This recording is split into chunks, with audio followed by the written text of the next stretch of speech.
Hello and welcome to Byju's IAS. Let's take up the analysis of today's The Hindu newspaper by looking at an article from the front page of the Delhi edition. Government to boost infrastructure in areas along China border. The Ministry of Home Affairs has come out with a fresh set of guidelines to utilize the funds under the Border Area Development Program. As per these new guidelines, 10% of the funds under BADP would be set aside for states and union territories that share a border with China. This includes Ladakh, Himachal Pradesh, Uttarakhand, Sikkim and Arunachal Pradesh. Kindly note down the states and the union territories that share a border with China because this can be very important for prelims. But before we look at this article, first let us talk about the Border Area Development Program. See, the Border Area Development Program was first launched in the 1980s under the 7th 5-year plan, and initially it was meant only for the western border states. When the scheme was launched, initially its objective was only to fund the creation of border infrastructure in the western border states, that is in the border areas along the Pakistani border, in order to facilitate the deployment of the border guarding force, that is the border security force. Later, a second key objective was brought under the program, which was to promote socio-economic development along the border areas by using the funds to create infrastructure related to education, healthcare, agriculture, irrigation, etc. So, creation of border infrastructure and the promotion of socio-economic development along the border areas became the key objectives of the Border Area Development Program. Later, under the 8th 5-year plan, the scheme was extended to cover the eastern states as well that share a border with Bangladesh. Finally, the scheme was launched in its current form in 1993-94 as a centrally sponsored scheme, and it was extended to cover all the border states. So this scheme, that is entirely funded by the center, basically supplements the financial resources of the state governments and as well as the local administration. This scheme is implemented on a participatory basis in a decentralized manner, and it involves collaboration between the central government, the state government and the central armed police force that is responsible for guarding that particular border, and as well as the local administration comprising of Panchayati Raj institutions, autonomous councils under the 6th schedule and as well as other local bodies. This program is administered by the Department of Border Management under the Ministry of Home Affairs, which is responsible for the country's internal security. So this program is a part of a comprehensive approach towards border management, and it is implemented by the Central Home Ministry in collaboration with the state governments. Funds under the Border Area Development Program are used to create border infrastructure such as roads, bridges, etc. And it is also used to promote socio-economic development in the border areas by financing education, health and agriculture related projects. So essentially, the focus of the program is to meet the special developmental needs of the people living in remote and inaccessible areas situated along India's international borders. The priority of the program is to create essential infrastructure in these border areas by bringing convergence among central schemes, state schemes and as well as the local schemes, and implement these projects in a decentralized manner on a participatory basis. So as per this mandate, the program is being implemented in 16 states and 2 union territories which share an international border. This includes Arunachal Pradesh, Assam, Bihar, Gujarat, Himachal Pradesh, Jammu and Kashmir, Ladakh, Manipur, Meghalaya, Mizoram, Nagaland, Punjab, Rajasthan, Sikkim, Tripura, Uttar Pradesh, Uttarakhand and West Bengal. Since the program is focused on creation of border infrastructure and promotion of socio-economic development in the border areas, priority is given to villages that are located strategically along India's international borders. As per the new guidelines of the MHA, 10% of funds under Border Area Development Program has been set aside for states and union territories that share a border with China. Another 10% has been set aside to provide incentives to those state governments which are the best performing under the program. And out of the remaining 80% of the funds, 40% of it has been allocated to the northeastern states and the remaining 60% has been allocated to all the other states. See, the Border Area Development Program is an integral part of ensuring India's internal security because border villages are located in remote and inaccessible locations, and they are usually underdeveloped. So the lack of development and the lack of adequate infrastructure in the border areas could promote discontentment amongst the population that is residing in these strategically located border villages. This discontent might make the border population feel that the government and the rest of the country does not care about them, and it increases the disconnect with mainland India. This discontent could also be exploited by hostile foreign countries to spy against India. Then the lack of development and lack of opportunities might push the border population to migrate to other areas of India, and this could result in the depopulation of the border villages, which could weaken India's territorial claims, especially in areas where there is a border dispute. Then upon this, the lack of border infrastructure and the inaccessibility of these remote villages can affect the movement and deployment of the border guarding forces as well. So the Border Area Development Program was launched specifically to address these concerns, and it helps not only in creating border infrastructure, but it also helps in promoting socio-economic development in these border villages. So such development could promote goodwill for the government and the security forces amongst the border population. It could help strengthen India's claims in the border areas. It could also help Indian security forces and Indian intelligence agencies to collect intelligence by relying upon the border population as sources for intelligence. And more importantly, during conflicts and during standoffs, border villages can provide the much needed logistical support to the security forces and the armed forces. As per the new guidelines, the respective border guarding forces have been asked to select strategically important villages that are located within 10 kilometers from the international border, where the funds could be spent for creating infrastructure and for promoting socio-economic development. See, under the One Border, One Force policy, one central armed police force has been given the mandate to guard one particular international border. For example, BSF or the Border Security Force is responsible for guarding India's borders with Pakistan and as well as with Bangladesh. So this makes the BSF solely responsible for India's borders with Pakistan and as well as for India's borders with Bangladesh. Then similarly, for India's borders with China, it is the ITBP or the Indo-Tibetan Border Police. Then for India's borders with Nepal and as well as for India's borders with Bhutan, it is the SSB or the Sashastra Seema Bal. And for India's borders with Myanmar, it is the Assam Rifles. As per the new guidelines, 10% of the funds that has been allocated for villages located along the China border would be spent on the construction of roads and bridges, on the creation of primary healthcare centers, creation of play fields and sports infrastructure for children and the youth, and also for constructing irrigation facilities in the border areas. Now let's take up an editorial from page number 6, which evaluates the proposal of Donald Trump to expand the G7 into the G11 by including India, Russia, Australia and South Korea. Yesterday we spoke about the background to this topic, so today let us analyze this development in greater detail. See, Prime Minister Modi has welcomed this decision of Donald Trump, and he has called it a creative and far-sighted decision of Trump, which is in line with the new realities of the post-COVID world. So clearly, India has expressed its interest to be a part of such a grouping proposed by Donald Trump. A similar stand has been taken by Australia and South Korea as well, and both the countries have welcomed this proposal.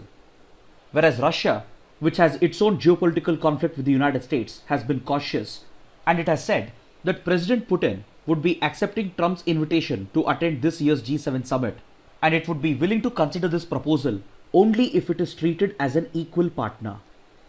This concern of Russia is driven by the fact that it was suspended from the grouping in 2014 over the issue of annexation of Crimea. As we discussed yesterday, the G7, which was the G8 until 2014, saw the suspension of Russia by the other members due to its annexation of Crimea, and this laid the foundation for increased hostilities between Russia and the Western countries led by the United States. So Russia has said that it would consider this proposal and it would consider accepting Trump's invitation to attend the upcoming G7 summit only if it is assured of equal treatment. But whether Russia joins the grouping or not, and whether G7 turns into the G10 or G11, irrespective of that, one thing is very clear. This proposal of Donald Trump has been clearly aimed to sideline and isolate China, and hence we can say that this is an extension of the new Cold War that is brewing between the United States and China. See, prior to 2014, when the grouping was still the G8, that is when Russia was still a part of the group, the 8 developed economies would reach out to 5 emerging economies under the G8 plus 5 format. At every G8 summit, 5 emerging economies would be invited to participate, and this included China, members of the IBSA grouping, that is India, Brazil and South Africa, and Mexico. So just like India and other emerging economies, China also has traditionally been a part of the G8 summits, but the exclusion of such a major power from the proposed G10 or G11 definitely indicates the beginning of a new Cold War between the two global powers. See, this Cold War has been in the making over the last 1 decade, and it began when the United States decided to shift its focus towards the Indo-Pacific region through its pivot to Asia policy. This policy of the United States, which was adopted under the Obama administration, was clearly aimed at containing China and to allow the United States to play a role in the maritime disputes involving China in the South China Sea and the East China Sea. Now, under Donald Trump, this geopolitical rivalry between US and China has increased further, especially as a result of the ongoing trade wars between the two countries, the conflict between the two over emerging technologies such as 5G, and the blame game between US and China surrounding the COVID-19 pandemic. If the increasing economic and military might of China was the primary reason for the United States to feel threatened about its superpower status, then these factors have further added to rising tensions between the two countries.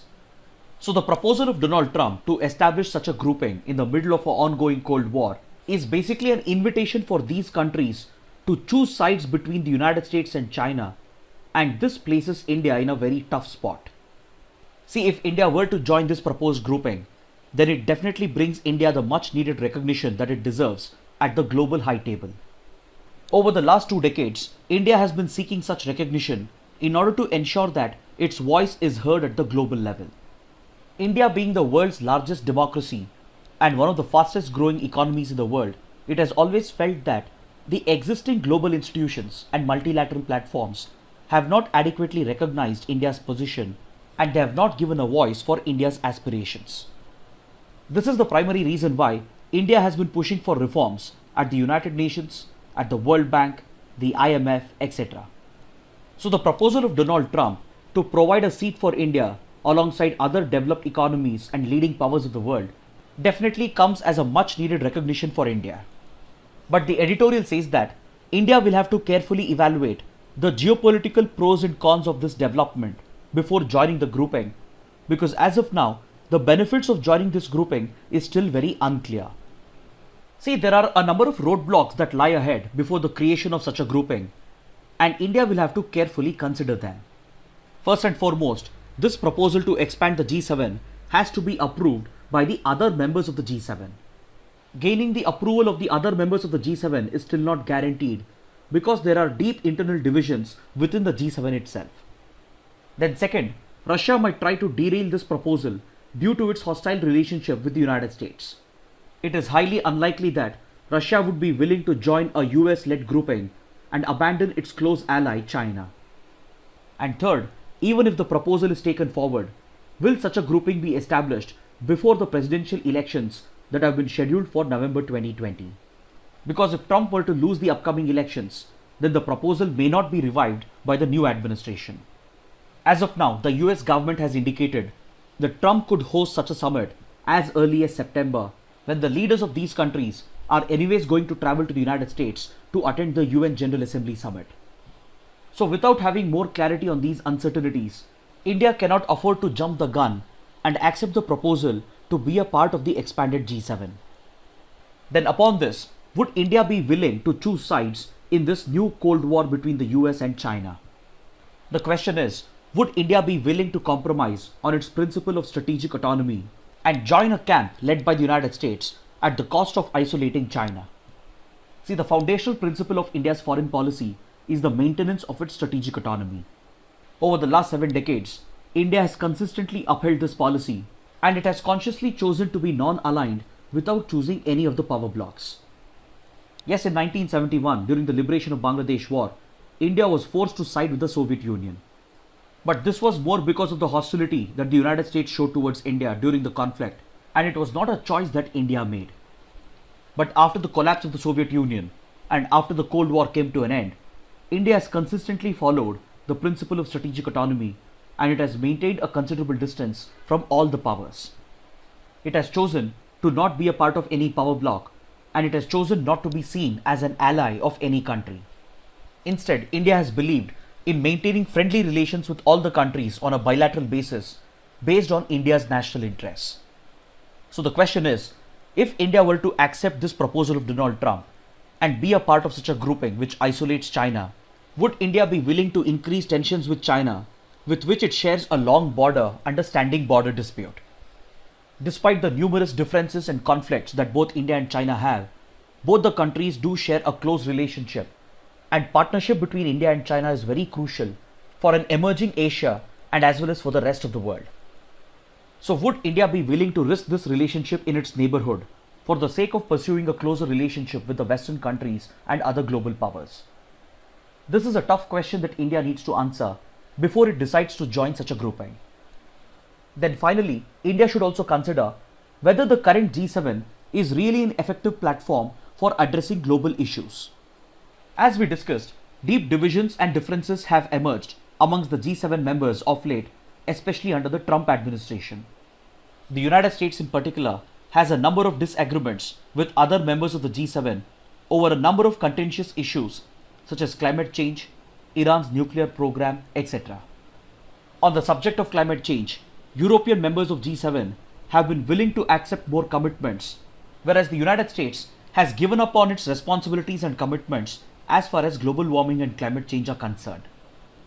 Then, particularly under the Trump administration, the United States has entered into a trade war with other members of the G7 such as Germany, Canada, etc. Over the last couple of years, Donald Trump has publicly complained that the G7 is outdated, and he has even criticized Canada, Germany, France, and United Kingdom for not contributing enough to the group, and he had claimed that the United States is the sole contributor to the grouping. Then over Iran's nuclear program and the Joint Comprehensive Plan of Action or the Iran nuclear deal, deep differences were seen amongst the G7 members. When the Trump administration chose to quit the Iran nuclear deal, the other members of G7, particularly France, UK and Germany, they were opposed to this, and they declared to uphold the commitments of the Iranian nuclear deal. All these differences between the G7 members was very evident in last year's summit, which was held at France, when no joint statement was issued by the grouping for the first time in the last 45 years. So before India decides to take up this offer of Donald Trump, it will have to carefully evaluate the geopolitical pros and cons of this development. Now let's take up a column from page number 6, in which the writer evaluates the failure of the Indian Parliament to meet during the pandemic and the lockdown, and how this affects accountability in the country. See, as the COVID-19 pandemic spread, governments around the world responded by imposing a lockdown in order to enforce social distancing norms. Through these lockdowns, governments restricted various fundamental rights such as right to movement, right to assemble, etc. And governments have also spent large sums of money as a part of the pandemic response. Of course, we need to understand that governments are dealing with an unprecedented crisis, but this does not mean that government should not be held accountable during the pandemic. See, in a parliamentary democracy, it is the primary responsibility of the parliament to hold the executive, that is the government, accountable for its actions. To understand the role of the parliament in holding the government accountable, we need to look at the statements that were made by Dr. B.R. Ambedkar in the Constituent Assembly while making a case for a parliamentary democracy as opposed to a presidential democracy. See, Dr. Ambedkar agreed that a presidential setup would provide for more stability. But on the other hand, a parliamentary democracy would be the best suited model, especially for a large country, to hold the executive accountable for its acts of omission and commission. So Dr. B.R. Ambedkar and the Constituent Assembly favored accountability over stability while establishing India as a parliamentary democracy. Just like any other parliamentary democracy, the Indian Parliament was designed to hold the executive accountable. During the pandemic, parliaments around the world have met virtually through video conferencing. For example, the Canadian Parliament met during the lockdown and questioned its government's response to the pandemic. Even in countries that have been badly affected by the COVID-19 pandemic, such as Britain, Italy, Brazil, and France, the respective parliaments have met and they have held their governments accountable. But ironically, the parliament of the world's largest democracy is yet to meet and hold the Modi government accountable for its pandemic response. Over the last 2.5 to 3 months, the Lok Sabha and the Rajya Sabha and the parliamentary standing committees have failed to meet, and as a result, they have failed to question the government as to on what basis the lockdown was imposed. Due to their inability to meet, they have failed to question the government over the manner in which the lockdown was imposed and extended across the country. As a result, the parliament has not been able to question as to how the Disaster Management Act was used to give the central government complete powers over the states, and the centre has not been questioned as to how the Disaster Management Act, which does not have any pandemic specific provisions, has been used to deal with the COVID-19 pandemic. In fact, if the Indian Parliament and the parliamentary committees had met through video conferencing, just like other parliaments of the world, then probably a pandemic specific legislation could have been introduced as it has been done in few other countries. The government has not been held accountable for the expenditure that it has incurred as a part of the pandemic response. The government has not been questioned over the suspension of rights such as right to movement, right to assemble, etc. The parliament has failed to highlight the privacy concerns of the Arogya Setu app, and it has failed to hold the government accountable for its failure in handling the migrant crisis. If the parliament and the standing committees had met, they could have even questioned the government over instances of police brutality that were reported across the country during the lockdown. So this is just an illustration as to how the inability of the parliament to function during the lockdown has affected accountability in the country. See, the reason why the parliament and the parliamentary committees have not met is because the presiding officers of the parliament, that is the Speaker of the Lok Sabha and the Chairman of the Rajya Sabha and the government, they have failed to summon the parliament, and the presiding officers have refused to permit the parliamentary committees to meet through video conferencing. See, under Article 85 of the Indian Constitution, the government through the president can summon the parliament to meet at such a time and place as he thinks fit. So according to the writer, in the interest of upholding accountability, the government and the president could have summoned the parliament at a suitable place where social distancing norms could have been enforced. Then with regard to parliamentary standing committees, members of opposition parties have been requesting the presiding officers to allow them to meet through video conferencing. But the presiding officers have denied such permission by stating the rules of procedure of the Lok Sabha and the Rajya Sabha. See, the rules of procedure of the House states that the parliamentary committees can meet only within the precincts of the parliament. But the very same rules also provides for an exception, and it allows the presiding officer to let the parliamentary standing committees meet outside the parliament as well. The argument of the members of the opposition parties was that by making use of these exceptional provisions under the rules, parliamentary standing committees could have been allowed to meet through video conferencing. But permission was denied by the presiding officers on the grounds that such virtual meets held through video conferencing could compromise the confidentiality of the meetings of the parliamentary committees. But the writer says that there is no point in insisting on confidentiality as far as the meetings of the Lok Sabha and the Rajya Sabha are concerned, because the meet of these two houses is already telecasted live on television. But yes, the business of parliamentary standing committees has to be kept confidential and secret. But for this, the government and the parliament could have come up with appropriate IT security solutions in order to secure these video conferences. The irony is that the world's largest democracy, which labels itself as a hub for information technology, has not been able to provide a platform for its parliamentary committees to meet. Now let's take up a column from page number 7, in which the writer says that the time has come to discontinue free power for farmers. See, providing free power or free electricity to farmers has always been a populist measure for political parties in order to turn the farmers into their vote bank. This populist scheme, which is followed by most state governments, not only places an unnecessary burden on state finances, but it also results in massive wastage of two precious resources, that is water and as well as electricity. But before we discuss any further, first we need to understand why do farmers require electricity and why should free power be provided to them. See, farmers rely upon electricity to operate their pump sets in order to extract groundwater and irrigate their fields. Those who make a case for providing free electricity to farmers have two valid arguments. The first argument is that those farmers who are covered under canal irrigation, they already receive canal water which is basically free of cost, and this reduces their input cost. But for farmers who are not covered under canal irrigation, they need to rely upon pump sets to extract groundwater and irrigate their field, and for this they need to pay for electricity which increases their input cost. So their argument is that farmers who are not covered under canal irrigation would be treated unfairly if they are made to pay for the electricity consumed by the pump sets. So they argue that such farmers deserve free power, and this is definitely a valid argument. The other argument is that providing free power reduces the input cost and increases agricultural activities, and as a result, it can ensure food security in the rural areas and as well as the food security of the country, and also create livelihood opportunities for landless workers, because an increase in agricultural activities will create more farm-based work opportunities. So they argue that providing free electricity is an incentive to increase agricultural activities and provide for more livelihood opportunities and ensure the food security of the country. This again is a valid argument made by the proponents of free power for farmers. But the drawback of this policy is that since it is a populist program, it is deliberately designed to be universal in nature, which basically means that the government is creating an incentive to the farmer to waste precious resources such as electricity and water.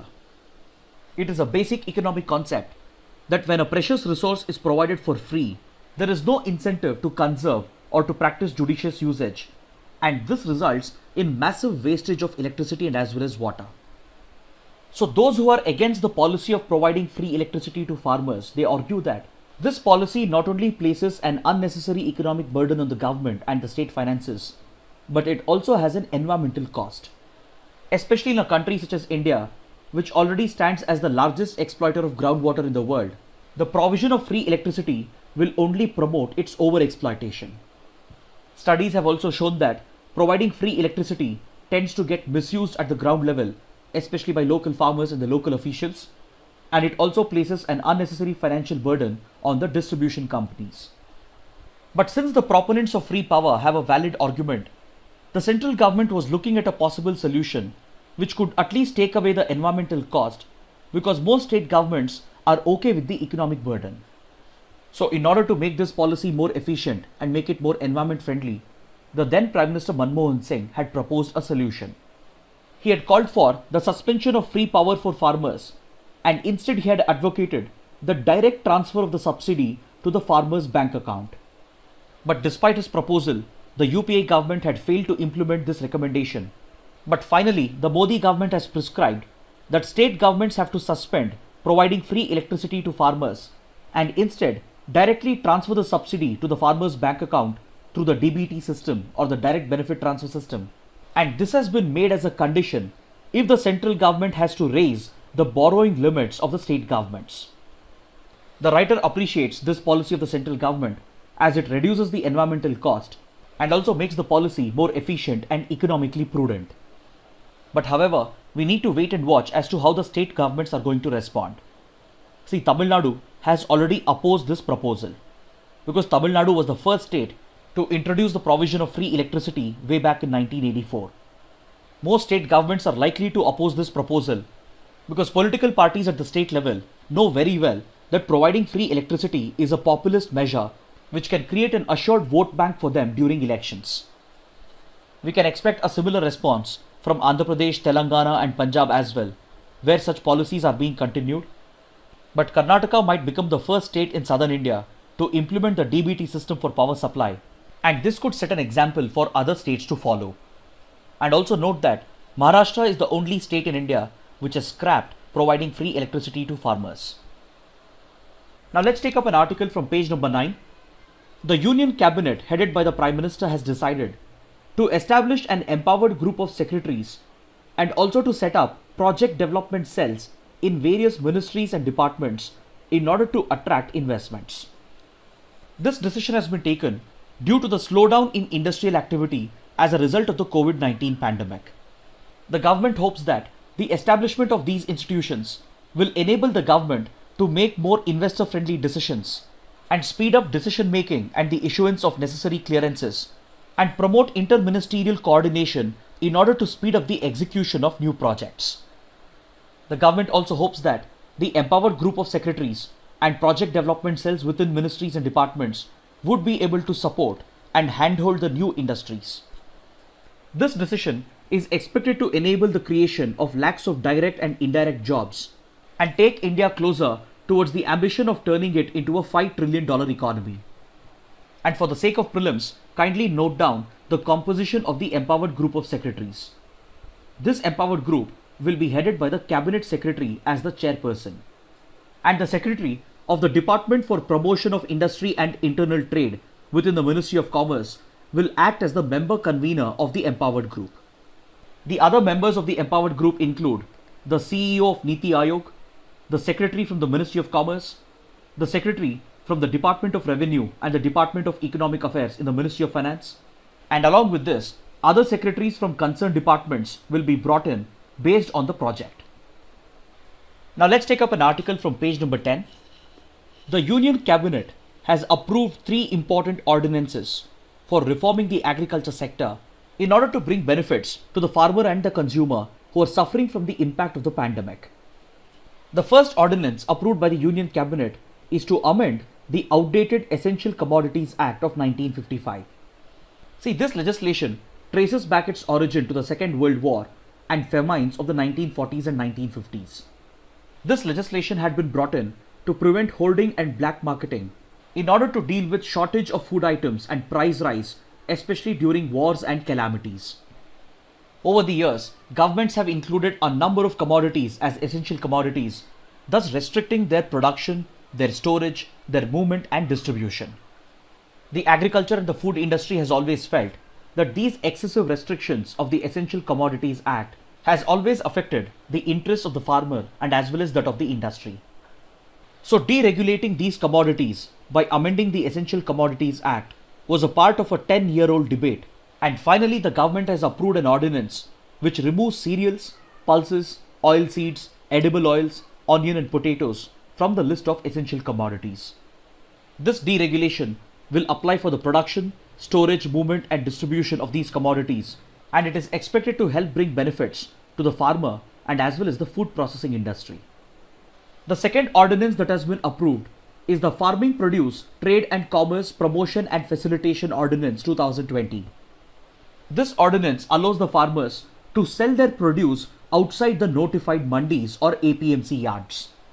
See, as per earlier restrictions on agricultural marketing, farmers were restricted to sell their produce only at notified mandis and agricultural produce marketing committees that operate under the jurisdiction of the state governments.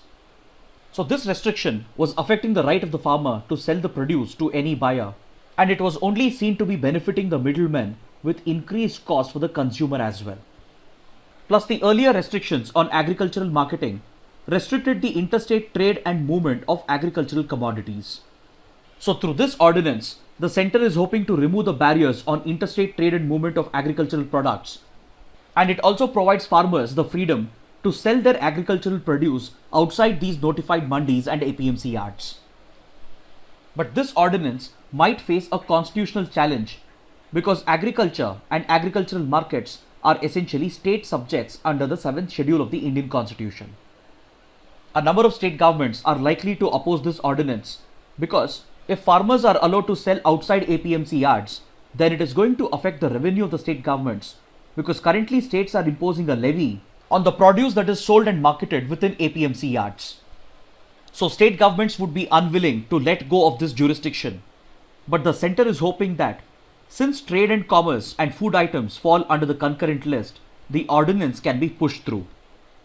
Apart from this, the third ordinance approved by the Union Cabinet provides for the facilitation of contract farming. To understand what is contract farming and its advantages and disadvantages, kindly go back and watch our analysis for the 22nd of May.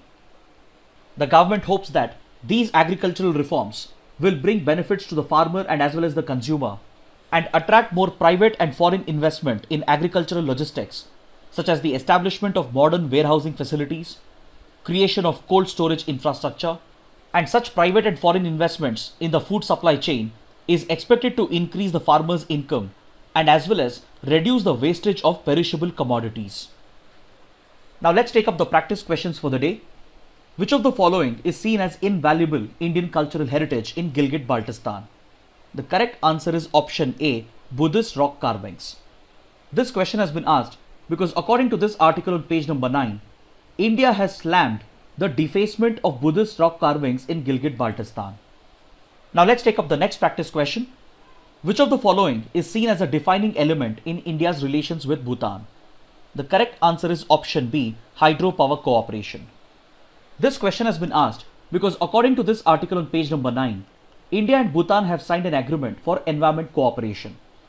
This agreement provides for cooperation between the two countries in the field of environment protection and management of natural resources. It enables the two countries to manage their natural resources on the basis of equity, reciprocity, and mutual benefits. This agreement covers the management of air, waste, chemical management, climate change, and other areas, and it will remain in operation for a period of 10 years. Now let's take up the next practice question. Which Viceroy of India took measures to conserve the rhino population in Kaziranga? The correct answer is option B, Lord Curzon. This question has been asked because according to this article on page number 16, a great Indian rhinoceros or the one-horned rhinoceros has been killed in the Kaziranga National Park by poachers who had links with extremist insurgent outfits of the Northeast.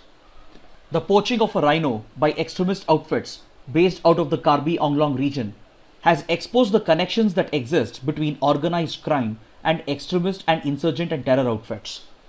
It goes on to show how extremist outfits raise revenue for their operations by involving themselves in organized crime. It is a well-known fact that a number of extremist outfits raise revenue by trafficking drugs, arms, and wildlife products. Now let's take up a practice question from the 2015 prelims paper.